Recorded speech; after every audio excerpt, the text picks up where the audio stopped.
সালাউদ্দিন আহমেদের বক্তব্য শুনতে চাই, তিনি ব্রিফ করছেন। লিডার অফ দি হাউস আমরা নির্বাচন করেছি আমাদের নেতা জনাব তারেক রহমানকে।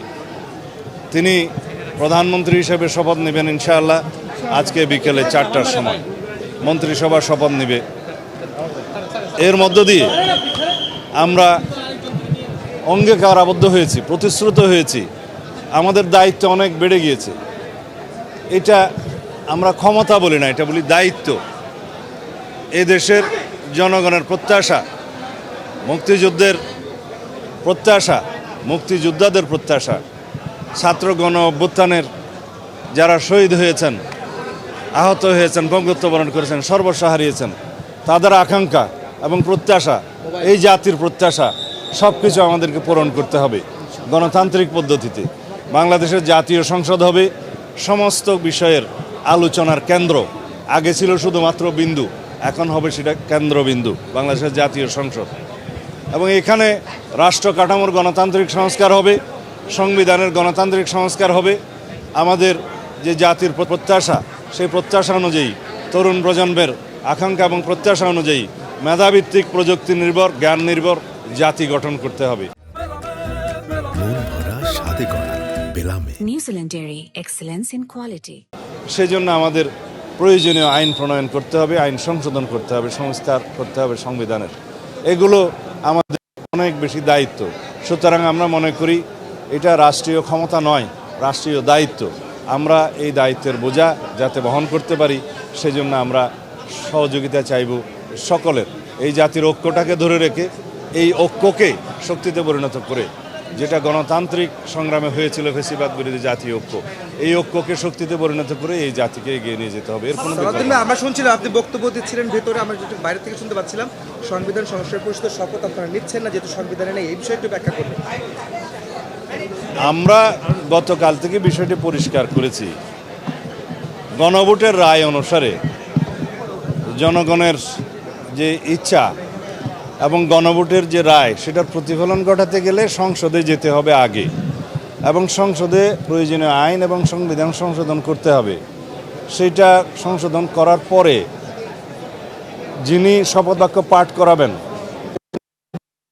সংবিধানের 3য় তফসিলে শপথের ফর্ম সংযুক্ত হবে, যার দায়িত্ব থাকবে সেটা সংসদ নির্ধারণ করবে, সংবিধান সংশোধন হবে, তারপরে সেই শপথ বাক্য পাঠ করাতে পারে। এখন বিদ্যমান সংবিধানে 148 অনুচ্ছেদের 2 ক-তে যা বলা আছে, স্পিকার এবং ডেপুটি স্পিকার যদি শপথ পাঠ করাতে না পারেন, অপারগতা প্রকাশ করেন অথবা পাওয়া না যায়, তাদের প্রতিনিধি যদি, মনোনীত প্রতিনিধি যদি তা না করেন 3 দিনের মধ্যে, তাহলে 4র্থ দিন থেকে মানে পরবর্তী 3 দিনের মধ্যে প্রধান নির্বাচন কমিশনার সংসদ সদস্যদের শপথ পাঠ করাবেন। সেই বিধান অনুযায়ী প্রধান নির্বাচন কমিশনার সাংবিধানিকভাবে ক্ষমতাপ্রাপ্ত হয়ে তিনি আমাদেরকে শপথ পাঠ করিয়েছেন। এখানে সংবিধান সংস্কার পরিষদের সদস্য হিসেবে কোনো বিধান সংবিধানে নাই এবং ওনারও শপথ পাঠ করানোর এখতিয়ার নাই। সেই বিবেচনায় উনি আর আমাদের সেই শপথ গ্রহণ করানোর জন্য অ্যাপ্রোচও করেন নাই। আমরা শপথ গ্রহণ করার কথা মানে আমরাও শপথ গ্রহণ করি নাই, যেহেতু সেখান থেকে অ্যাপ্রোচ করা হয় নাই।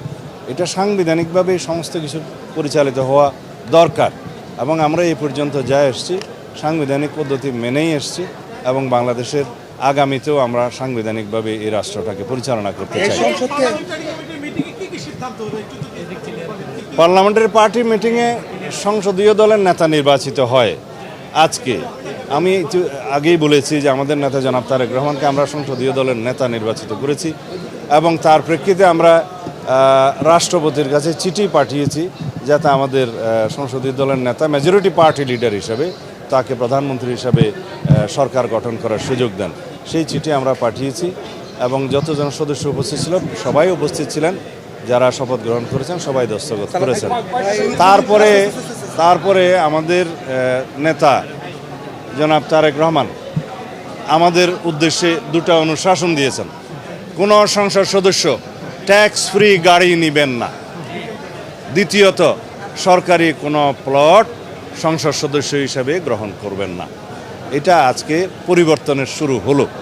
এই দেশে সংসদ সদস্য হলেই যে মানে সবার উপরে হবে বা যেটা আমরা বলি যে মোর ইকুয়াল হবে, সেটা আর হবে না, সবাই আমরা সমান। সাধারণ ভাই, আজকে তো মন্ত্রিপরিষদ গঠন হচ্ছে, আজকে মন্ত্রিপরিষদের আকারটা কেমন হতে পারে? 4টা বাজে।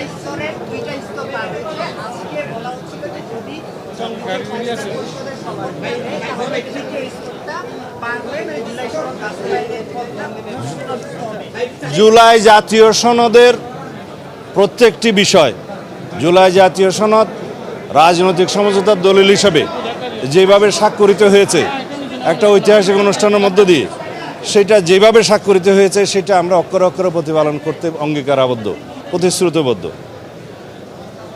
আজকে মন্ত্রিপরিষদ গঠন হচ্ছে এবং 4টায় শপথ নিচ্ছেন, আকারটা কেমন হবে? আপনি চেষ্টা করবেন আগে শপথ গ্রহণ অনুষ্ঠান হোক।